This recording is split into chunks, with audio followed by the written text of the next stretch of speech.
Hey Zookeepers, it's your boy, Brandon Kirkman. I'll put some laser effects in there. Anyways, we just had on Jess Martínez, one of the associate producers of Los Locos Comedy, and also producer of Holiday Party, two great comedy shows if you're in Chicago or online. But yeah, we watched the 1993 classic Kamen Rider Zo. Just Google it. It's on YouTube right now for free on Toei's channel. It's 50 minutes long and it fucking rules. I mean, not to give too much away for the episode. And as always, if you enjoyed this podcast, give us a review on Apple Podcasts, follow us on Spotify, that helps a ton, or just email us at podzukipodcast@gmail.com. We'll read it on air, or tweet it at us at podzuki. Just podzuki, pretty sweet, we got the handle. Anyways, Henshin. Render unto Ghidra what is Ghidra's. 10 to 1 he sees you through a beaker and a tweezers. Read the fine print and be like, what's the big deal? Spun wheels of steel since broke wheel, big wheel. Back when it was greasy as curl, now it's easy dread. Had a rhyme on how they used to tease him about his peasy head. Yes, y'all, to the beat. Have a ball. Ooh, yeah, that was a better clap for me, but once again, I think that's Jess with that impressive clap. This is how you know you got a good guess. This is a little bit ahead before we get into it, but welcome to Podzuki, the internet's only podcast to go over all of the racial issues that have happened in your favorite cooking podcast and blogs. We're going to start today by talking about good old... What was the one where all the racist stuff happened? It's all of them. Paula Deen. There's was it Bon Appetit? That was the one. Probably that guy from Milk Street because he looks like a real creep. I don't know if that's true or not, but he just got real bad face. The Barefoot Contessa refused to have a cancer kid on her show, and there was a big uproar about that. What? Because the cancer kid asked her to put some freaking shoes on? No, got him. They just wanted to be on the show, and she said no, and then the media picked it up, and then she did invite the kid on the show, and the kid said no. Oh, wait. That kid rules. Oh, wait. Did she say no because the kid had cancer, or was just a shitty kid? I guess she just didn't want to do a show with a cancer kid. I don't know. Right. Well, everybody knows cancer kids make your food taste bad. Mm-hmm. They take those weird glands they have and they just squeeze them on your food. It's no good. Get them out of the kitchen. Oh, this salad tastes like it was made by somebody with cancer. Oh, put it back. I don't want it. Oh, that's such a fucking good insult. Yeah, I'm gonna start using that now. Anyways, we actually are a podcast that talks about big old monster movies. Sometimes they're human sized, much like tonight. I'm one of your co-hosts, one of the Kaiju Hollywood Bad Boys, but I guess tonight it's a Kaijin Hollywood Bad Boy. I'll explain that later. God damn it, I'm such a fucking nerd. Hey guys, it's me, Brandon Kirkman. I'm another one of your Kaijin Hollywood Bad Boys, Luke Evans. Flip. Ooh, I like that. Hey everybody, it's me, your third Cajun crawdad daddy, Martin Felshman. And look at what we got over here. It's a very special guest, friend of mine, lovely, wonderful comedian. Everyone, fucking give it up for Jess Martínez. Hi. Woo! Thank you so much for having me. I'm so excited. Oh, you're welcome. Thanks for joining us. I think we're more of a peer in passing from comedy, but I've always enjoyed seeing you whenever you pop up at Pressure. And it's exciting that we get to have you on such a fun episode because even if you hated this movie, it was 48 minutes long. So hey, guess what? Time refunded. Very, very, very easy watch. Yeah, it's pretty easy. Yeah, I love that when it's a very short movie. Same. Yeah. Thank you for that. Tell us a little bit about yourself, Jess. What makes the Jess a Jess? Oh my goodness, what a question. I'm Jess Martínez. I'm the associate producer of Las Locos Comedy. Also co-producer of Holiday Party, which is a monthly party-themed show, very loosey-goosey compared to everything else that I do. Super fun. We actually have a show coming up on Saturday night at 6 p.m. I am originally from the Chicago area. I have a degree in art, just so you guys know that I do mostly useless stuff, just generally with my life. We also need to know your blood type. Blood type? It's been a while since I've looked at my birth certificate, but I think it's O. That makes sense. You are a universal giver. I think. Oh. Hey, what's real quick? What's everybody's blood type here? I'm A positive. I AB honestly negative. have no clue. I don't know. Are you really AB I've gotten negative? blood work done in like the past year, but I don't think I read the results. I just listen to what the doctor says. They have your results, and just next to it says goop. It used to be Gwyneth the doctor Paltrow. would tell. It used to be you get a physical, the doctor would tell you everything. Now you've got to create an account on a website in order. They call them portals to make it sound cool, but it's just like dry medical stuff. Yeah, I'm tired of portals. Here's the thing that's probably going to kill you. I wish they didn't call them portals, because when they eventually do have, like, medical technology where you can put yourself through a literal portal, they're not going to be able to call them portals anymore. They should call MRI machines portals, because they look kind of like... And guys, don't get me started on these apps these kids are using. You got TikToks, you got Fleetwood Macs. It's crazy out there.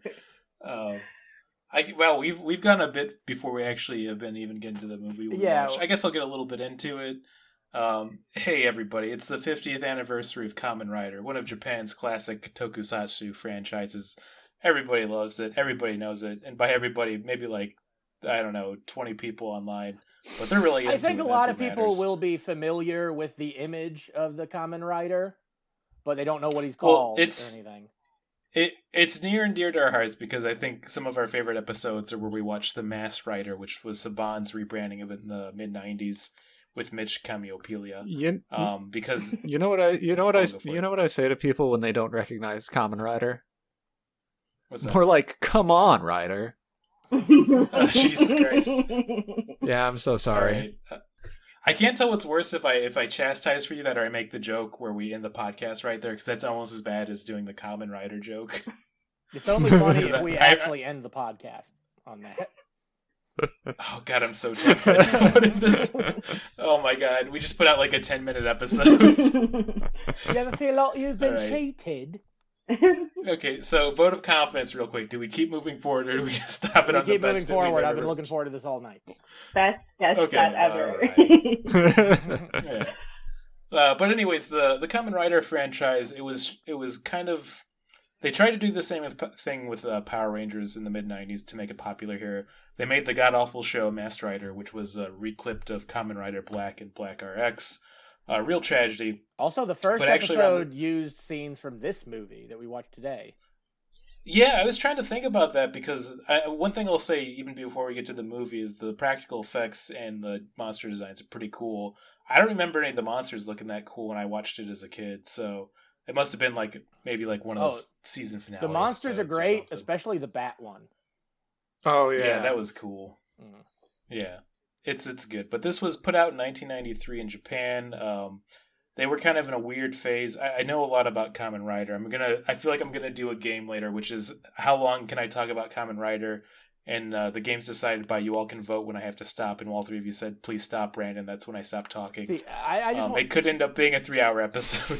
I just want to say I think it's very interesting that Japan seems to find insects that I think people in the West or specifically America don't find cute or cuddly. Like Mothra is a hero over there. Have you ever seen one of those softball-sized moths? Oh yeah, I hate them. Yeah, they're horrifying. I love them. They're cute and they're fluffy. What's wrong with From a guys? distance? I just remember you can't get close to it. I grew up in the country, and every night there would be a moth that was literally the size of a softball that would constantly run into the window in my bathroom trying to get in. And it was I could see it, and it was just they'd knock on your window and be like, "Quit jerking off in there." Basically, give me some of that light. I want some of that light in there. Yeah. Ooh, daddy need. Yeah, and we would also get those big katydids or grasshoppers. But those are cool. We're also terrifying looking, but Kamen Rider, typically he's always based on an insect, but it's typically a grasshopper. Yeah, typically around that kind of. Jess, what are your opinions on moths before I decide if I want to continue this podcast? My only reference here would be Mothman in Chicago, which a fellow comedian likes to keep everyone updated on Facebook. Have you guys heard about Mothman in Chicago? Yeah, I'm a huge fan. Yeah, me too. That's okay. We can keep going forward then. Yeah, Mothman has a tight 10, so Yeah. Oh man. So yeah, he's been around since 1971. Kamen Rider, famously designed by the granddaddy of like all of these kind of Power Ranger knockoffs, Shotaro Ishinomuro. Pretty cool guy. He looks okay. Fine, Dad. He kind of looks like Dr. Wily if he was Japanese and wore like sunglasses all the time. He's got a really cool look. This movie itself comes. So this is man. How deep do you guys want me to go into Kamen Rider for details, or should we just talk about the movie? We'll just talk about the movie. You can pepper your little nerd bits in here and there. Yeah. This is during the late era of the Showa phase before it went into the Heisei phase. They do it by the Emperor of Japan at the time.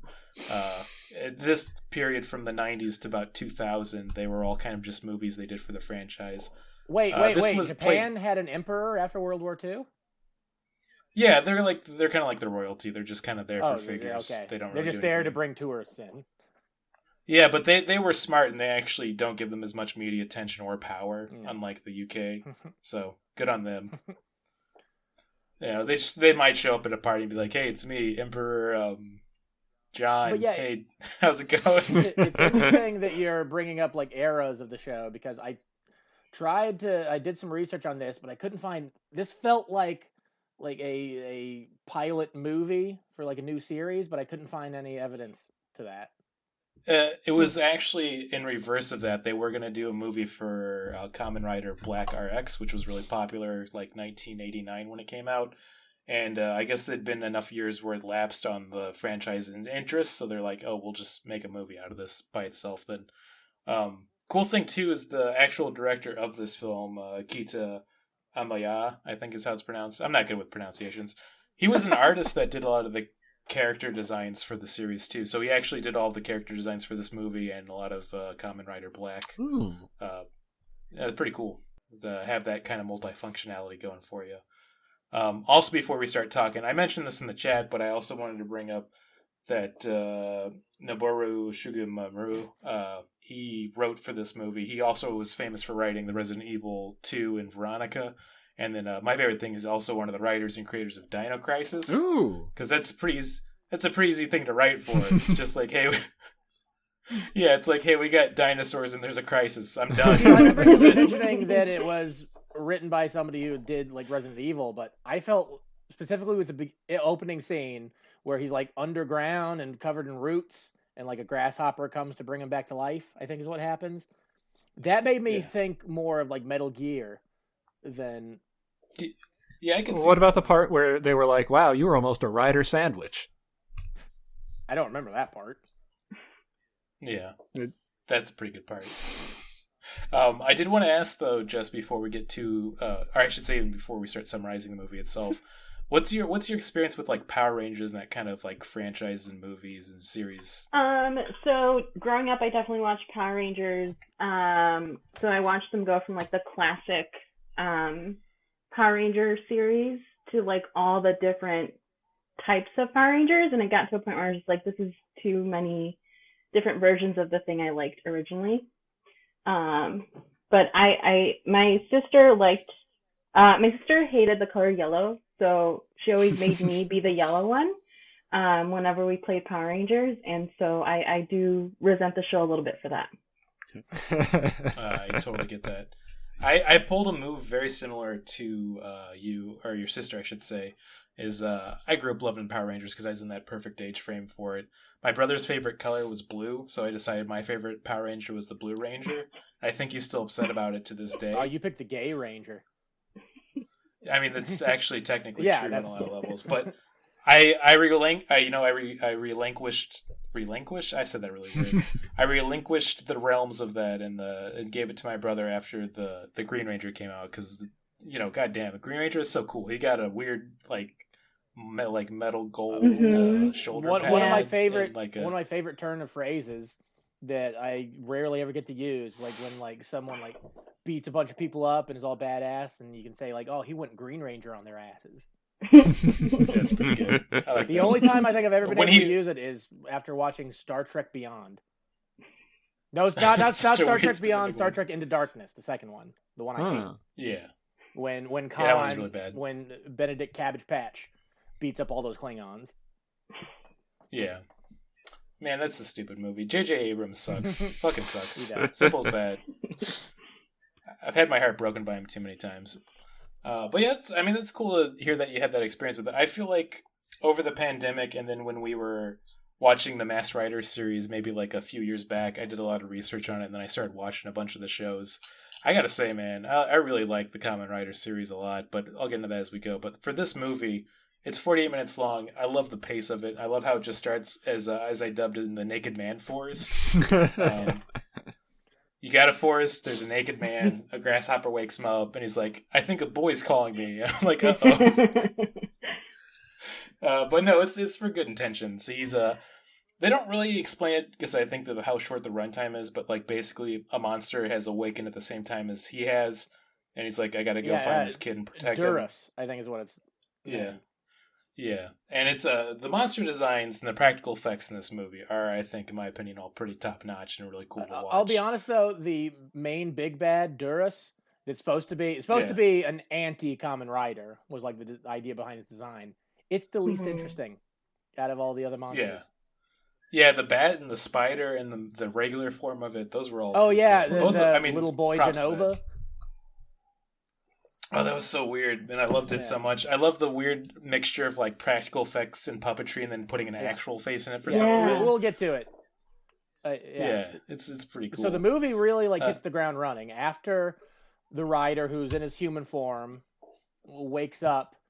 He basically like goes into the city center and immediately confronts Durus, who's trying to kidnap Hiroshi-kun, who is the son of the creator of the guy who created the Kamen Rider and Duras. And yeah, he seems like a real fucking jackass just for the few scenes we see him in. 100%. Yeah, you can't really get a beat on him because at one point he's like a good guy, then another point he's a villain, then he turns out to actually be a good guy, but we don't know what exactly made him turn villainous. I think there just wasn't enough like weird organic pipes going into things. You want to make sure everything had weird pipes going into it. That's my theory. Maybe they didn't get into it, but maybe that pocket watch he bought his son either held a demon, or maybe he had some kind of repressed childhood trauma tied to pocket watches. That pocket watch was the trigger for him in some way, shape, or form. Yeah. I thought it was all about the music. I really want to know what the lyrics of that song was. The song, okay, so this is a weird thing. I feel like we can get into it when we get there later, but once again, it's a pretty short plot, so I can just jump to that. At one point, the boy and the Masked Rider kind of meet up with each other, and he shows him the pocket watch, and he fixes it, and it plays the song. And then it cuts to a music video, and I think it's so fucking funny to me, because it's such a short runtime. I'm like, you guys are going to waste 4 minutes on a music video in the middle of this? Yeah, I'd forgot about that. I remember laughing really hard now. That scene. Also, the fact that like it took me so long to realize the music was supposed to be coming from the pocket watch, because that's just a pocket watch. Yeah. And pocket watches don't typically play music. Yeah. Yeah. Do Apple Watches play music? If you ask them to. Oh, that's nice. I think, right? I don't have one. Martin, you have one. Yeah, I don't either. I don't think it can play music. I mean, you can control your music with it, but I don't think it can play music from it. Okay. Hey, Podzuki listeners and all the zookeepers out there, email us at podzukipodcast@gmail.com or tweet us at Podzuki and let us know that Apple Watch play music. Yeah. So yeah, the music video in the middle of it's kind of fun. I do like. Actually, this is a good thing to kind of segue into, and we'll go into two segments. First, I want to go into the music. The music for this movie fucking slaps. I love it so much because it's got that weird 90s over-the-top synthesizing going to it, but to the point where it sounds like weird and just like completely inorganic. Really gives a good feeling to the movie. I like both that middle song and the end song is just like that classic like cheesy 90s like epic song like we're ending on this and you're gonna like go punch your brother really hard because you just watched a really good episode of Power Rangers. I love that any song. I love that whenever horns come in, it sounds like they kidnapped a ska musician and they are just forcing him to play for his life. Yeah. So yeah, music I really like, and then after that I'm going to go into Mouth RuPaul's Drag Race, which is our segment where we talk about fashion.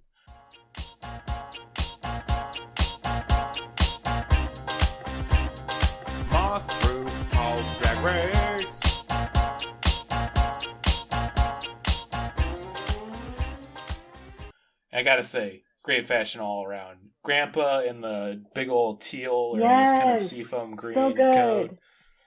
It's kind of why I thought this was like a pitch, like a pilot, because what's Grandpa's newest weird invention? Because he's kind of like the dad from Gremlins, just inventing these. And you get like all these people running around that seem like they're going to be side characters. They don't give any time to. Yeah, the dojo students. The dojo students, they seem pretty cool. The instant they see a bat, their first impulse is to hit it with the stick. They show the sister is a badass fighter, but you only ever see her fighting her friends. She never gets to go up against one of the monsters. Yeah, real bummer we wouldn't have our first Kamen Rider all the way till the year of 2003 in Kamen Rider Ryuki. Check it out online. Anyways, God, I know so much about this franchise now. I think I just realized that. It's very embarrassing. Well, now you know how I felt when we did Evangelion. Yeah, I totally get that now. But yeah, also just the main character has that classic, like, I mean, it's simple as anime protagonist from a 90s wearing series. When he's in his human form, he's wearing a leather jacket with the sleeves rolled up. And cool-ass fingerless leather gloves. Ooh, daddy, like you. Just like I get it looks cool, but like my torso is cold, but my arms are hot. I mean, that's what happens when you're half man, half grasshopper. It's just the life you gotta get used to.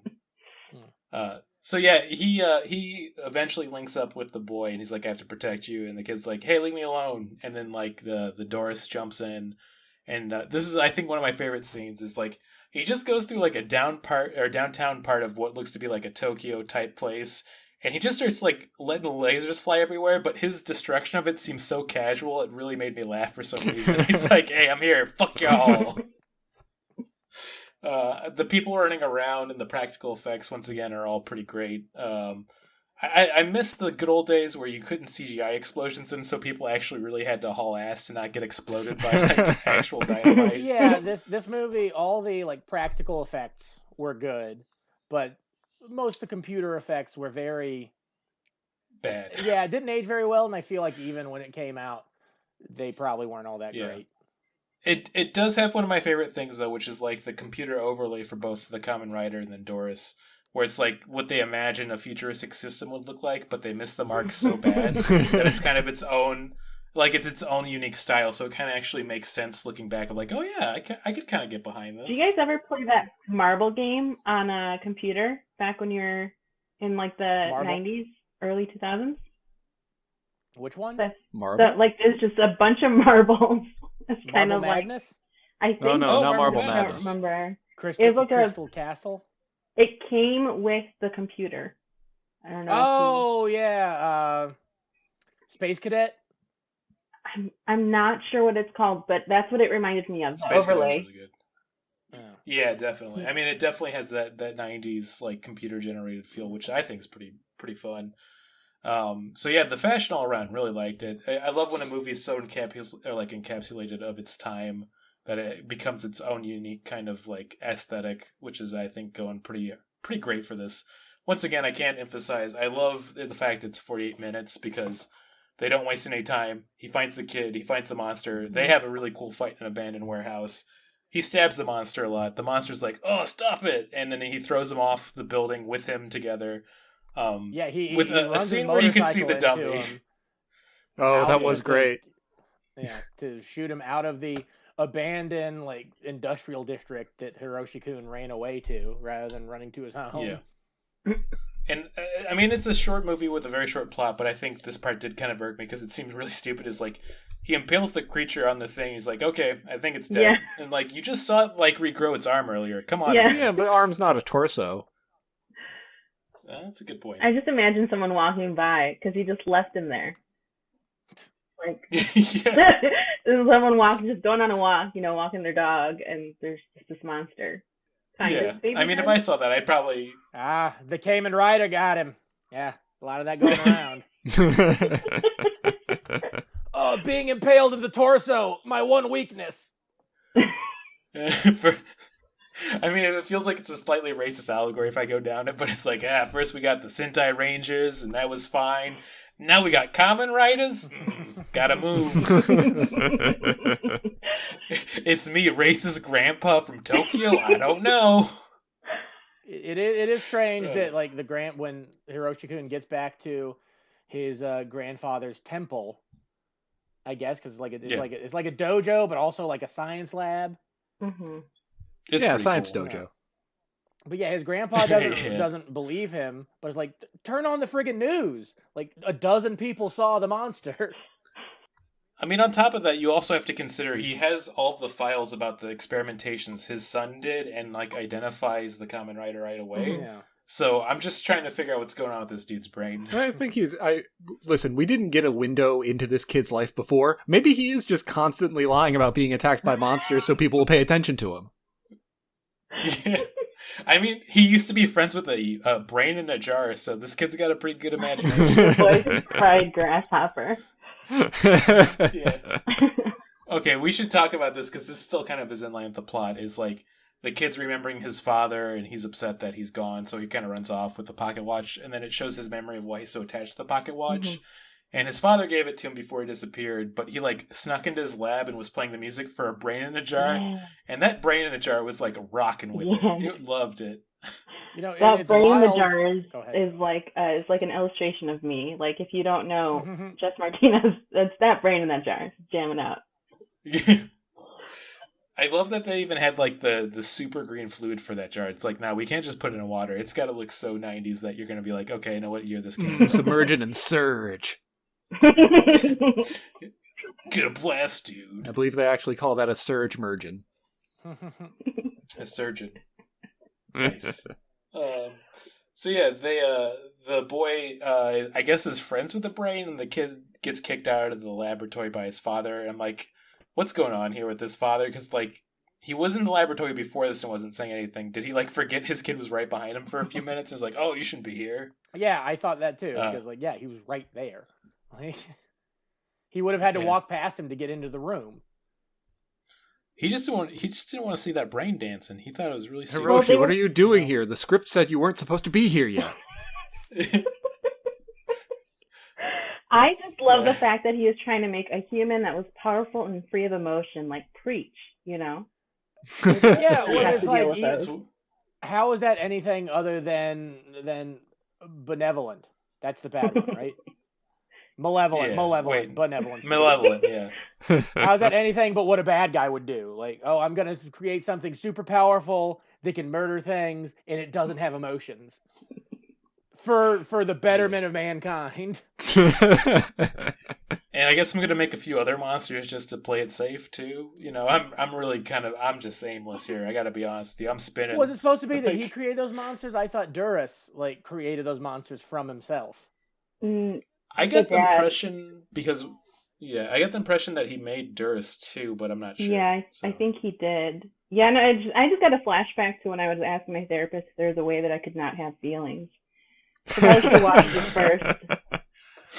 Oh, that's it. You should have made sure your therapist was Dr. Mochizuki. That's the thing. He's not a terrible doctor. He's actually a very considerate therapist.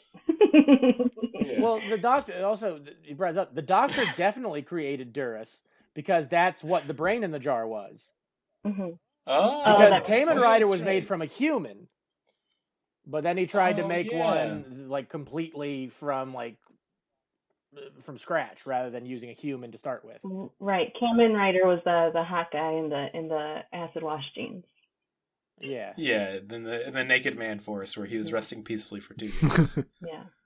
I do like to imagine now that your doctor is like, oh, you don't want any emotions? I will make you the Kamen Rider. That's what every therapist wants to do. They just want to turn us into Kamen Riders. I'm tired of this. We need legislation, everybody. God, I wish mine would turn me into one. Anyways.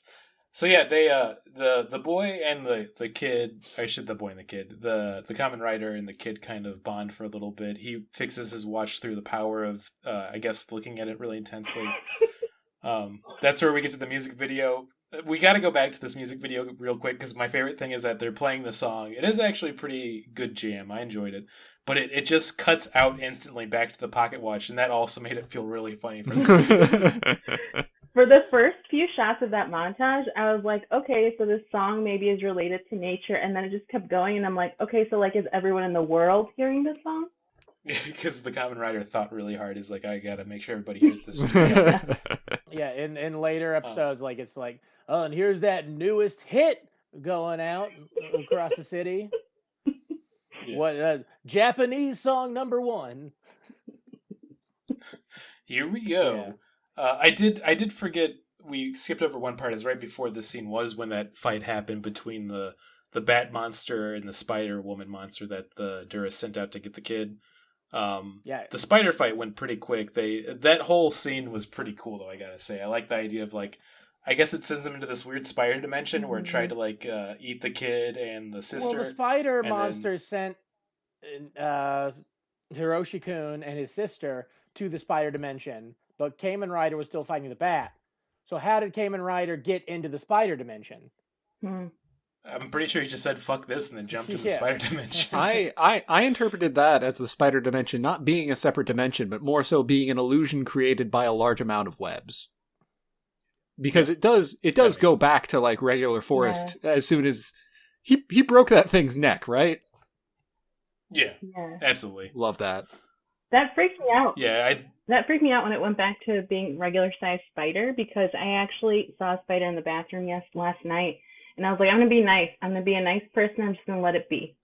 And now I'm like, maybe I shouldn't have let it be. You know? It's gonna send you to the spider dimension. Yeah. Yes. So good. This is a bit of a side tangent, but anytime I see a spider, I either kill it or I throw it outside.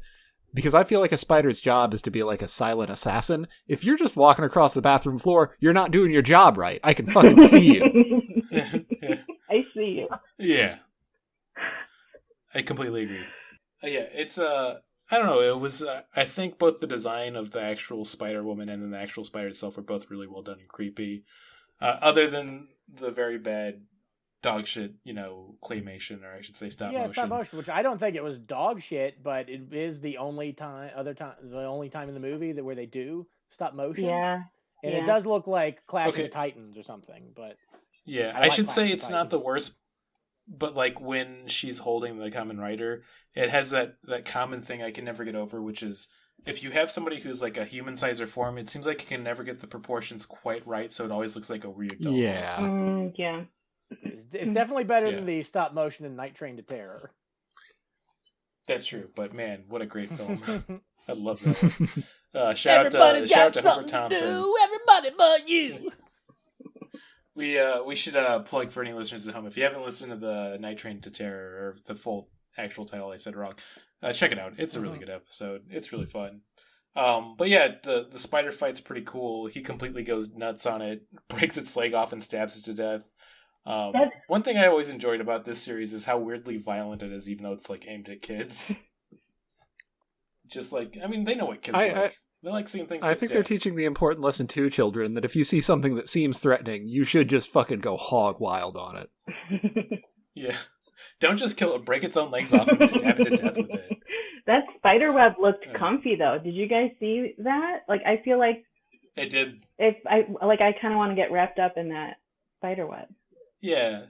Like, I mean, also, like, who's to say the Spider-Woman was evil? Like, could you imagine you hit it off with her, get a good relationship? Each night she's just entombing you in some web and you're both getting pretty chill. That sounds Brandon, don't tempt me with the idea of spider BDSM, because it sounds so hot, but it also, spiders terrify me. I don't need a fear boner. I mean, hey, that's kind of like another kind of fun factor to the whole relationship you'd have. It sounds like the perfect woman to me. No offense to women of kind of all, but someone who kills you after they have sex with you. Yeah, and that's great because you had a good time, and then you don't have to worry about any shit after that anymore. Wait, before or after? Well. Before or after? Would it be like foreplay? Oh, okay. Okay. Well, I'm single. I'm taking notes on what guys like. So. Yeah. Okay, write down in a book, enjoy murdered. That's my favorite thing. Just like you have a good time, then I'm dead and I don't have to worry about anything anymore. Before murder. Not after. You know, they in France they call an orgasm the little death. Why not make it the big death? You know, hey. This is America. All right, I'm gonna go into the Type 5 real quick, guys. But yeah, back to this charming story. They never show what happens to the Bat because he comes back later. This is after the kid kind of bonds with the Kamen Rider. The and Bat I think abducts honestly, him 'cause which he can was fly. Yeah, and I think in an honest kind of like surprise, it was pretty well done and creepy of like the dad appearing and calling out to the kid, and like something's off, and then like they pitch down his voice, and then it goes into like a weird kind of frame rate, and it's like, oh, this is kind of creepy. The Bat disguises himself as the dad. Yeah. And then once again, I love how vicious this Kamen Rider Zo is, because he shows up and he just like rips its mouth off, and he's just like, I'm done with this, and punches through. He definitely punches through like monsters twice, at least twice. Oh yeah. I wrote it down here. Kamen Rider is a professional at making donuts. Yeah. When life gives you a dough, make a donut. That's what he says, man. So yeah, we're also already almost through the whole movie because the kid was kidnapped by the Bat and kind of to a weird abandoned facility that's also like a fortress. Once again, I think it's because they were so short for time, they just wanted to make it look cool. And the dad's there, and he's still alive, but he's like all wired up and attached to the building. And in really bad cool like zombie effects. Makeup. So I have a question. Was that his lab from the flashback? Was that? I think it was supposed to be. Okay, because that was going to be a question, like, why would you think he's missing, like, why wouldn't you go check his lab? Well, I mean, that's a good question. Well, no, he told Hiroshi to get out of there. I would love if they had a scene where, like, they go to the police and they're like, hey, did you check the lab? Well, he's like, no. It's like, well, we got 48 minutes. Get over there. Come on. Lab because it was in an abandoned industrial area, like the top of some, like, spire, right? Yeah. Oh, it's hard to say, but I guess that does make sense. Maybe it is a different location. But yeah, the father is there, and once again, I thought it was gonna be like the big reveal is he's the villain, but no, it's like his Duras thing made him part of it, and he's saying like how he's gonna make all life forms a part of it, which I don't really get, but whatever. It's okay. Short time frame for movie. It's the layer that houses Duras's goo. That like that, yeah, and then the goo.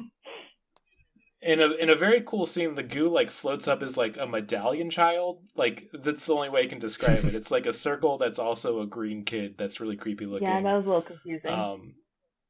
Yeah, he talks like he's the kid, but he's not, and it's really creepy, but really well done. So I like that a lot. And this also is another thing I really like, which is I miss when movies used to be more wet like this. Like all the creatures and monsters, they're just wet.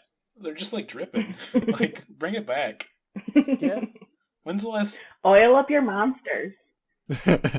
Yeah. They had someone like on set constantly, just making sure everyone was moist. They had a moistener. They weren't quite as wet as like the xenomorphs from Aliens. That's true. That's a wet monster. It's like a saliva-y monster. Yeah, very salivy. But I am imagining now they would scream like after the scene was cut, or they would stop for the recording. They'd be like, "Okay, hose down the set, get it going." Yeah. So they have the last boss fight, and that's pretty cool. Kamen Rider kind of gets a good few kicks and punches, and then the Duras like is like, "Okay, well I'm tired of this. I'm gonna absorb you," and I'm like, "Okay, I guess that's fine." He punches into Duras. And then he's able to absorb Kamen Rider somehow, and that turns him into Zoidberg. Yeah, he turns into Zoidberg form. Maybe Zoidberg? And, like, he's getting ready to, I guess... I don't know what he's going to do to the kid, but it's very threatening looking. And then the kid drops his little pocket watch. The music makes the Kamen Rider realize, like, hey, I don't want to be in this monster anymore. And, like, he pops out, and then he kicks him to death, which is very classic Kamen Rider. And hey, it's time for the building to fall apart. Let's get out of here. And the kid and the Kamen Rider get out. Goodbye, Dad. Sorry, you were part of the wall anyway. It's weird because like I think they're supposed to imply that the dad died in that last scene, but the last thing you see is him taking a big breath. Yeah. So like he's taking a big breath to scream, "I'm alive!" Yeah. I'm stuck in roots. I can't move on my own power. Yeah. Kamen Rider was just like, nah, you're too gross to save. Sorry, dude. Hey, I got out of my roots. You can get out of your roots. Yeah, he's a real pull yourself up by the Kamen Rider straps type. I wouldn't be surprised if the dad was still alive, but Kamen Rider was like, hey, you did kidnap me for experimentation. This is my son now. Yeah. He's my boy. I'm gonna raise him right. I'm gonna teach him the only thing you should experiment on is rabbits and maybe mice. That's about it. Anyways. We're at the end of the movie now. The kid gets dropped off at his place. The grandpa's like, hey, thanks for saving him. And Kamen Rider's like, well, I gotta go ride off into the sunset, so a really cool song plays. And then he rides off into the sunset, and a really cool song plays. Man, once again, let's talk about this. The ending theme, it fucking slaps. It's so good. I loved it so much. Hell yeah, it does. We saw him on that bike for so long at the end. I thought the whole point of the movie was to buy a motorcycle. I mean, I kind of do want to buy a motorcycle. Mm-hmm. I'll be honest. Absolutely. Sold. He was in the middle of the street a lot while riding, though. Yeah. Which I guess that's motorcycles. Yeah. And I think in the ultimate form of arrogance, that's the only way to refer to this. Like, the credits play, and then they recap the movie you saw that was 48 minutes long. I think I missed that. I might have turned it off before we got to the credits. The credits basically just go over like all of the big fight scenes again. Oh yeah, I as remember it that plays now. out. Yeah. Mm-hmm. It's just so funny to me. So another fun reason, the reason that this movie was so short is it was played back to back with another kind of like a tokusatsu show or movie, I should say, that was called Tokuso Robo Jan Person. But was this played on like television or like a movie double feature, like in a theater? No, it was a movie double feature. Okay. It was in those good old theaters back in Japan in the 93s. I love that with the Tokuso Robo Jan Person movie, just from the little research I did. It's literally like, what if we had RoboCop also beat up monsters? So I love that you got like almost felt like a Terminator 2 kind of ripoff, and then you got a RoboCop ripoff. There was a lot of RoboCop in this movie. Yeah. Can we watch Robo Person next? In general, I just like saying Robo Person. Yeah, I love that they're trendsetters. They're like Robo Man, Robo Woman. It's like, hey, no, if RoboCop person. thought in bubbles instead of just text, then that'd be so fucking tight. Like That'd pop-up be really video. funny. I'm going to see if I can find it then, because, I mean, the reason we watched this tonight, and kind of before we get to our ratings, is Toei, who is, like, famous for making the Kamen Rider and a lot of the Power Rangers series and Sentai shows. They have a website on YouTube that's their official one, and it's the 50th anniversary Kamen Rider. So literally they're just like, let's put up a bunch of Kamen Rider shit for free, and it rules. Like, literally they have the first 2 episodes of most every Kamen Rider series, and then they have a bunch of the movies on there for free. So check that out. I mean, I'll plug that early, but I'll probably mention it again at the end of the movie, or the movie podcast. Yeah, I watched Kikaida. I used to have that show on DVD. Okay, so I do need to talk about this real quick. This director that we talked about earlier, he also directed Mechanical Violator Hokkaido, which is one of my favorite over-the-top violent gore movies of the 90s that we're going to have to watch for this podcast eventually.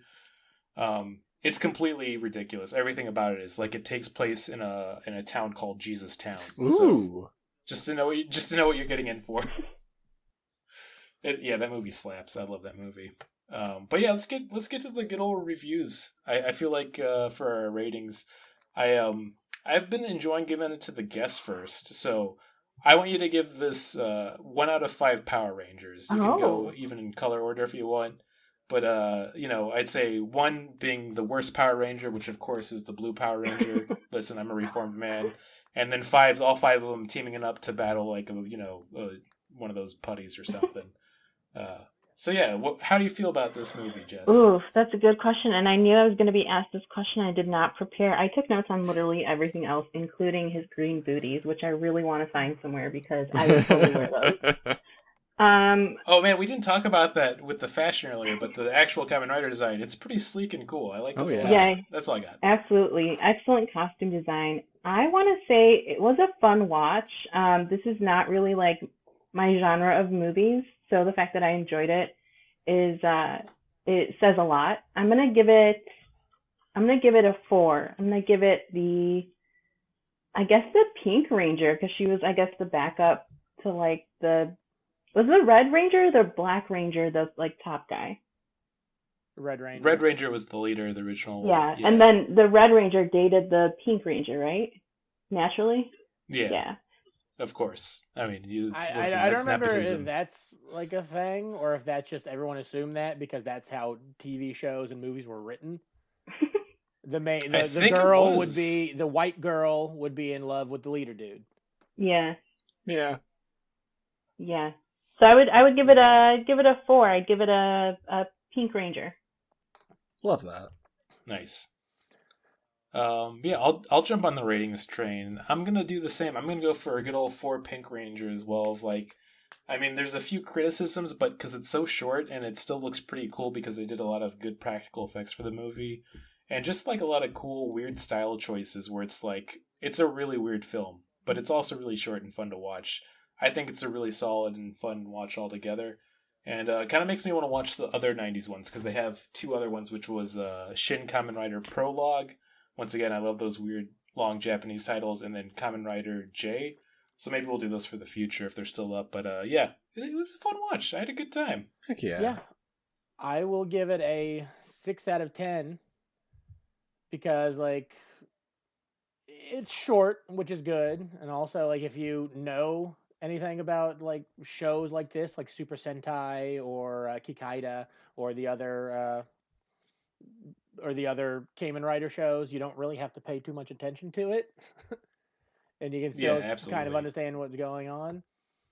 But yeah, I wish it were campier. Like it seems to be a little too serious for my taste, but it was still fun. That's a good note. If anything, it has to be more violent and over the top if it's not going to go more campy, which is once again why I feel like we got to watch Mechanical Violator Hokkaider, because that's the point where everything's so serious and violent that it becomes very silly in that movie. I think I would be insulted if a movie called Mechanical Violator like was not the goriest thing I've ever seen. Yeah, it has standards it's already set for itself and needs to follow through with. I guess I want to jump in. I'll say I want to give this a 4 out of 5 Power Rangers. I really enjoyed my time with it. This is like a really nice, like, comfortable watch. You don't need to pay all that much attention. You can just enjoy the really solid practical effects and the great costume design. And the fights are just like, they're fun. You can kind of create your own story around it that's a little more interesting, but like the base of what you enjoy about this kind of show, about what you enjoy about Kamen Rider shows, it's there and it's fun. Yeah. It gets right into the action like immediately too. Yes. Something I really like about and the action's still pretty good. I love that. Like maybe not the best choreography you've ever seen for these things, but since it's so violent, it is fun to watch. Oh, I did want to mention whoever like was the cameraman on this needs to be fucking fired. They did a terrible job. I love the idea that this came out in 93 and you have that feeling. It's like if you get a time machine, that's what you're doing. Well, it's like so much of it looked like shaky cam, but it clearly wasn't. I thought it was just because it was the point of view of the monsters, and the monsters aren't like. But you could see like when sometimes the monsters did that, like when like the spider was like or the bat was walking, though. I did have a problem with that too because like I think it was the bat, so it should have been going like super smooth, but you could tell it was going like from left to right, left, right, left, right, because a human is holding the camera and that's how a person walks. And like in the Evil Dead, the original Evil Dead, they were able to do that exact same style of shot, but way better because it was smooth. Yeah, we gotta get Sam Raimi on this and ask him what he was doing. Ooh, I watched the scenes when like you could see all the monsters were very shaky too. I'd watch the shit out of a Sam Raimi Kamen Rider. I mean, we've talked about it. I think, yeah, he would probably do it because he's a cool dude. But we talked about it, I think maybe last episode. But yeah, Anno's gonna direct the next Kamen Rider movie. I'm so excited. I'm as excited as shit. Yeah, it's I forgot about that. I remember you sent it to us, and then I didn't read it, and then I sent it to you guys. What? I was not upset in any way or form because me and Martin are in a group chat with Aaron Klopfer, and he honestly does that almost at least 3 to 4 times. Literally does not scroll up more than a few posts, it seems like. And then we'll be like, hey, we already posted this. And he's like, I'm not going to look. I'm like, fair. Oh, also, we skip stupid games. Well, no, we're not. Yeah, we do reviews first. Yeah, We do the reviews we first? do reviews first. Okay, yeah. well, maybe we gotta maybe we gotta make it more like we do more fun things during the review, so it's more of a stamp that in our mind. Like we all voted 4 out of 5. This has been added to the Hall of Fame, but then Luke's like, no, it's 6 out of 10. I guess like you guys were doing 1 out of 5, but I always just do 1 out of 10 because I don't fucking give a shit what your rules are. Yeah. It's like we got a freaking edgelord here, dude. Yeah, let's get to the good old stupid game section. I wanted to have a little fun with this one, so quit playing stupid games. To explain for Jess and our listeners at home who maybe are tuning in for the first time because there's so many huge Kamen Rider heads out there, we have a specific game section called Who the Fuck is Ron Canada? Ron Canada, you were the judge in Ted 2. We love you, and we hope our guest will too. And as I will explain this, Ron Canada is a working actor who's been in over 200 roles. I love the man. We've become, I'd say, kind of a cult surrounding him at this point for this podcast. And we try to do not just like roles he was in, but other weird kind of games and trivia with him. So I decided to go with a tokusatsu kind of lean on this. So this is as weird as I could get with this idea, which is there's a actor by the name of Yusako Yare who's very famous for doing like American overdubs, as in like he does the voice of Arnold Schwarzenegger for Japanese dubs in Japan. And because Kamen Riders had so many iterations and other things and other shows of the similar one, he's also dubbed a lot of properties that come over from America too. So I'm going to ask you all, out of this, like, just in general, give me any Ron Canada movie or series or things. What series or movie has he dubbed over for that was a Ron Canada role originally? Is this just any? We don't have like a word bank? Just any. Nope. I'm just having you throw them out. Honey, there. I Blew Up the Kid. Okay, I like that guess. Ted 2. All right, Ted 2, that's a good one too. And then Jess, I want to say he's been in 200 roles, so just name a movie or a TV series randomly. You might just be right. Law and Order SVU. So this is very funny, and I love this. He was in Law and Order SVU. He's also in all the ones that mentioned. But the reason I didn't want to give a series of choices is because you know right away, because I mention it every time we play the game. He did overdub Ron Canada in Ted 2's The Judge. Really warmed my heart. That's exactly what gave it away for me, that you wouldn't say. Yeah, anything. I didn't know. I wanted to just give out Ron Canada trivia, but it'd feel weird if I didn't do it in a very stupid game format. So I had to make it work. Also, I want to do my new theme song for Who the F is Ron Canada. Oh yeah, I was excited for this. Yeah, here, let's give it a couple of seconds so you can edit to the beginning if you want. Okay. Ron Canada, you were the judge in Ted 2. We love you, and we hope our guest will too. That's it. Oh boy, that's perfect. I love that so much. Yay. Wonderful, Luke. Just wonderful. So my favorite thing is this is going to be really mind-boggling because for this episode I'm absolutely going to edit together that jingle and then play it before we start the Who the Fuck is Ron Canada bit. And then you're going to hear it in this phase and you're going to feel like you're going through it. Well, I really want, if we do it in other episodes where like that We Love You, when I start with that, all of us sing it. Like you. Yeah. Oh. Yeah. I like that a lot. We could do it kind of like our catchphrases into the episodes. Yeah. Yeah, another fun fact is that he usually dubs Arnold Schwarzenegger in any role he's had, but also Steve Martin. And I just want to know what Japan thinks American voices sound like now.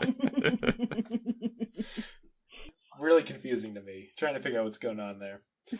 But yeah, I just wanted to do that for the stupid gaming section. I didn't really write anything out for How Tall is Steve Buscemi, but we could still do one if we wanted to, because I have a few up here right now. I think I still remember if you Buscemi. Yeah. Well, actually, if you two want to run just through the Steve Buscemi mechanics of the game, and then I got a list I could pull up real quick here. He'll ask you how tall an actor is, and you answer. I don't remember exactly what made us get started. Was there something we watched that had Steve Buscemi in it, and we were questioning how tall he was? How did we get this started? I don't remember. I feel like it's something that Brandon just, as like a wild hair, just brought up. Yeah, it was a very weird tangent. I think it might have been a Steve Buscemi movie, or he popped up in something. I think he came up in someone made a reference to Steve Buscemi. Like, I don't believe he's been in any of the movies we've watched. He just came up in conversation. Yeah. So this is going to be a really wild one because I had this pulled up earlier and I decided I should do it anyways. And then I got a few others here to kind of even it out. But first off, I do want to ask you all, how tall is Steve Buscemi? We are once again asking you, how tall is Steve Buscemi? I know I'm not going to answer. I'm respecting out of religious beliefs.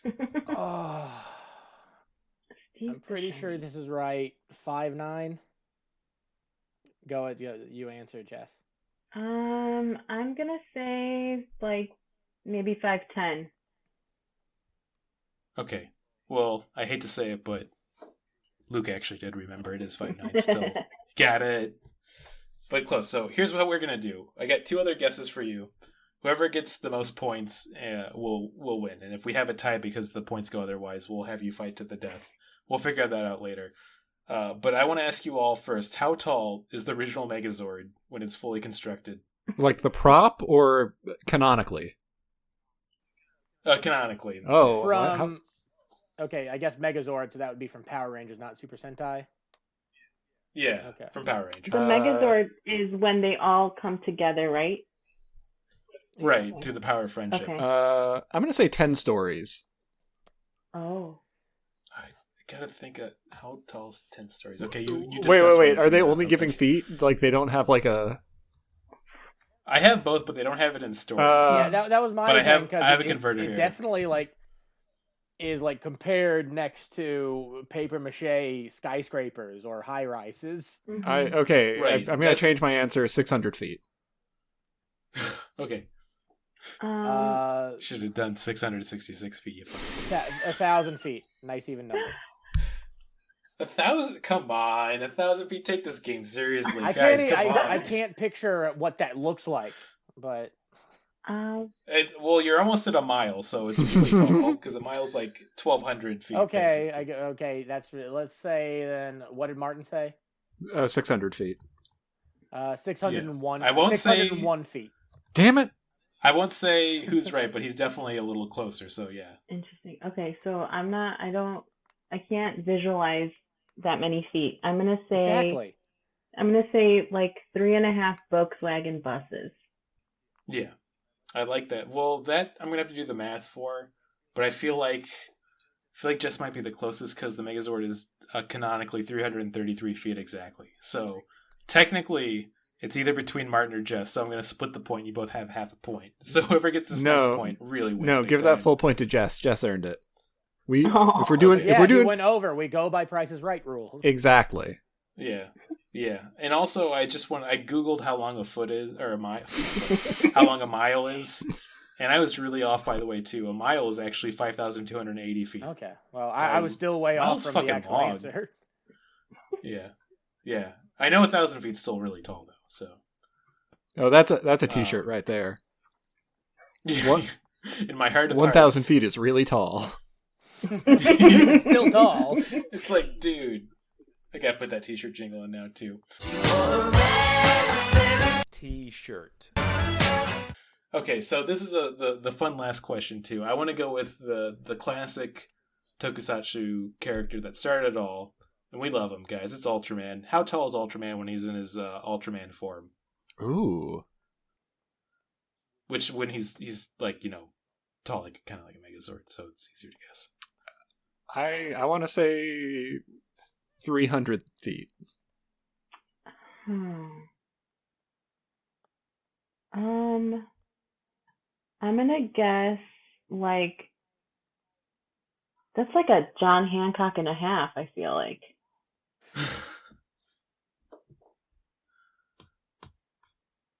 What was the question? Who It's gonna be, how tall is Ultraman at his tallest height? Ultraman. Okay. He's always in like open fields, so it's kind of hard to tell.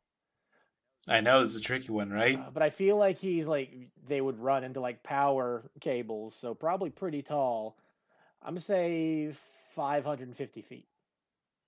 I feel like I'm gonna have to give this to Martin for this one, because half John Hancock, and if I remember correctly, John Hancock building's pretty tall, so I need to check that real quick.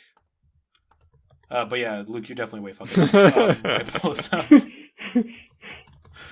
I mean, your mind was in the right place, because he does look pretty tall, but I was surprised to see how tall he was. So it's 1,128 feet for the John Hancock. Half of that would be about 550. Oh no, 1.5. Sorry, 1.5 John Hancock. 1.5. Okay, that's still pretty tall. So Martin gets the point, because man, Ultraman's, he's just short as shit. He's only 131 feet tall. He's almost as tall as me, basically. It's crazy. Like, I'm 6'2", like, that's just basically a few feet away from 131. So. Also, I didn't hear the question because I was doing the math, trying to figure out how long a Volkswagen bus is and, like, how tall 3 would be.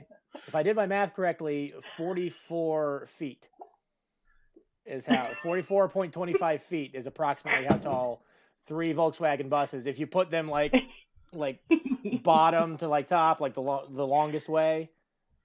Yeah. Yeah, or if you put one on the base and then 2 against each other, you made a pyramid of buses. That's kind of... But she's still the one who she didn't go over like the rest of us did. So. Yeah, that's true. But I guess if we're doing those rules, then it would go to Jess. So that makes Jess the winner of Steve Buscemi's affection. That's awesome. I love it. Can you recommend that? Yeah. Can you write a recommendation with this on LinkedIn, please?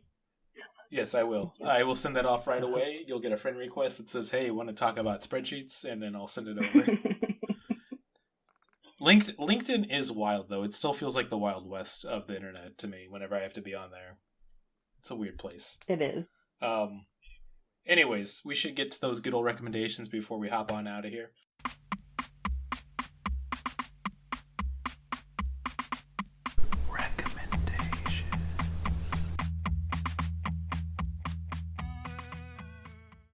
And, I feel like I've been starting off the recommendations and plugs right away. Oh, I should say we do recommendations and plugs.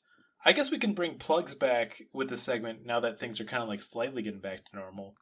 Anyways, if any of you got recommendation or plugs first, jump on in it, and then I'll get on after that. I'll give a recommendation. It's a YouTuber named Steve Shivs, I think is his last name. If you're into Star Trek, like I am, he does a series called Trek Actually, where he does like essentially video essays on Star Trek stuff, and I find them a lot of fun. So yeah, Steve Shivs. I think Shives. But yeah, check him out.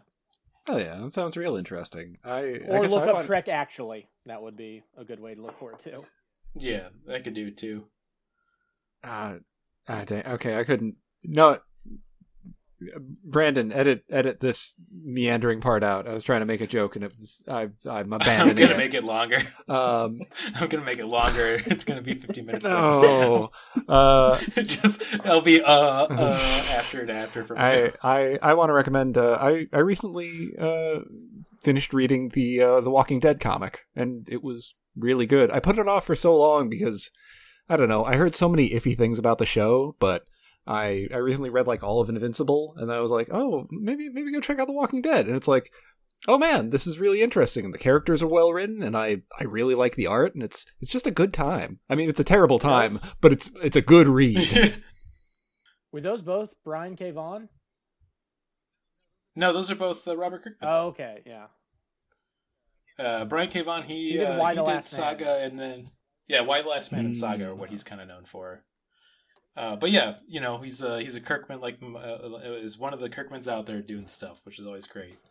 I'm gonna go for my recommendations. I feel like if I didn't recommend another Kamen Rider series, because I've been going through so many of them, and I recommended Kamen Rider Kuga last episode, I'd be a traitor to myself and my values. So I'm going to recommend Kamen Rider Forze.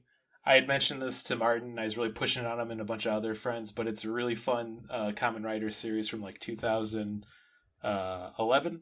And it's basically about a high schooler who wants to make everyone his friend, which is a real fun, cute, innocent idea. It gets a little crazy from there, but it's just a really good time. Like, I can't explain why it's so enjoyable, but it's like if you made a Power Rangers series where it's like the Breakfast Club, not like as a joke. The actual director of the series said he wanted to make it like the Breakfast Club. And the guy who wrote the story was the head writer for Gurren Lagann as well, which is a fan favorite anime. Is he the one? And it really does. Oh, that's right. You told me about Grasshopper is like a dung beetle, or like a hammerhead beetle, whatever you call those. Oh no, that's Kamen Rider Blade. Oh, okay. That's a different design. This one, so the theme on this one's space, so it's like he's kind of like a spacesuit design, which I think is really cool looking. It's also ridiculous looking. It's a good combination of both of those. But yeah, it's easy to stream online. It's not quite legal to get, but if you just search for it, it'll pop up. Maybe try toku.fun. Who knows? You didn't hear it here. But that's it for my recommendations. For plugs, I don't have any yet, but I did a live show for the first time in a year last week, and I had a really good time. Comedy's back, baby. Yeah, I'm working on some stuff, but nothing I can really talk about yet. And I'm going to be on Thought Cops very soon. So, hell yeah! Oh yeah, that's gonna be really fun. We got I think at this point when this releases, though, we'll have both their episodes out. But yeah, it's a great podcast. Yeah, Jess, what did you want to recommend / plug? Sure. I'm not sure what to recommend. I feel like there's a certain theme here, and I'm not sure if I've seen anything or read anything along. Oh no, Jess, you can recommend anything. Like some people have recommended a feeling. I remember, I think it was Mitch Kamiopili. He recommended sleep with a pillow between your legs, which great advice. That's smart. Absolutely. Yeah, it's pretty good advice. Yes. I think one time Luke just recommended having a shower beer next time you take a shower. Oh yeah, probably. Fucking great advice. I'm very deep in the job search right now. I've been unemployed for coming up on a year, and so I want to recommend myself. If anyone out there, if anyone out there is hiring in the UX design field, I am looking. So highly recommend Jess Martínez. And I'll plug a couple of shows. Las Locas Comedy is doing kind of hybrid stuff. We did our first in-person show last month, but we also streamed it online. So our next show, we're doing the same thing next time. That's June 19th. If you want to go in person, it'll be at District in Wicker Park in Chicago. And we're also streaming online, so you can also stay home and pantless and enjoy a comedy show. I've also got, I'm not sure when this is going out, but I've got Holiday Party. We're celebrating my graduation from a boot camp program. It's like hell yeah. Super fun. It is what day is it? It's May 22nd at 6 p.m. You can go on Eventbrite and look up Grad Party, and you'll find it. Yeah. If it doesn't get out in time, go back and look at how fun the show was online. Or get a time machine. Yeah, or just get a time machine. You can follow. You'll do two things with this time machine. Yeah.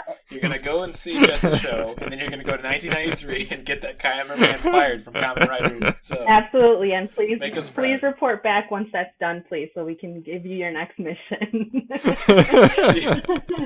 But yeah, you can also follow us at Not a Party Productions on Instagram. Nice. Yeah, check it out. Jess is a super funny person. Always enjoy seeing him. And I feel like this is the time we got to get out of this episode and back to our lives. We can't give it all to podcasting, which is always sad. But yeah, it's like as much as like the pandemic sucked, it's kind of hard going back to normal life too. I know that's not exactly what you were talking about, weird. But I agree with that though. I mean, I've had to start going back to the office like 2 out of the 5 days of the week now that Martin's working there too with me, which is really fun. Oh, that's cute. And like, I don't want to sound like a little bitch, but it's going to sound like I'm being a little bitch. But I'm like, man, even 2 days back is real hard. It's like I got to commute. I got to wake up early to work out before. Wow, Brandon sounded like a little bitch. Yeah, I was working 3 days a week for like months, and that was great. Because I was still able to pay all my bills and buy the stupid crap that I like. But now we're open 5 days a week, and since the state's going to reopen on like the 11th of June, then we're probably going to be open like 7 days a week. I mean, we'll have more people working there, knock on wood, so I won't be working 7 days a week. But yeah, and this is going to be a weird thing to say too, but I mean, not a weird thing. This does make sense. It's like, why don't we do that where it's like you only go in a few days a week and it should be like a 4-day work week, or you should only be commuting a few of them and working from home if your job can afford that. I'm just starting to think this capitalism system more like crapitalism. Am I right? Yeah, that's where we leave. That's what we're doing. Well, I work in a restaurant, so we have to stay open because what are you assholes going to do on your days off if the restaurants aren't open? I fucking cook at home, so fuck I'm you. going to cry on my deck, Luke, like I do every weekend. Why do you think we've I'll been be crying in practicing the on sourdough? Yeah, exactly. We don't need restaurants anymore. That's a whole weird discussion I could have too, like how it even feels weird to even think about going into restaurants still. Anyways, okay, let's get out of here for real. We're gonna go whole philosophical spiral if we don't get out of here. All right, let's see if we can do it. We really fucked it up last time to the point where I think it's going to take us a few episodes to kilter back. I'm going to go with saying the opposite thing. I think. No, we can't talk about it beforehand. I can't say it. All right, 3, 2, 1. You're gonna like the way I fuck. The way we I fuck. guarantee it. Guarantee it. Fudge. Okay. Fudge. Yeah. What if we were like? Yeah. Oh, okay. Yeah. I don't need to say anything else. This is perfect. Oh, damn it, guys. I'm keeping that. Yeah. All right. I'm gonna stop recording there.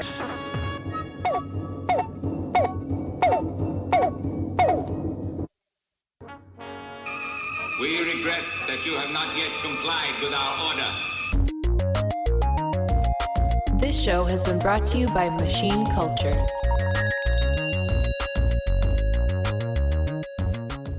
The words get stuck in my throat.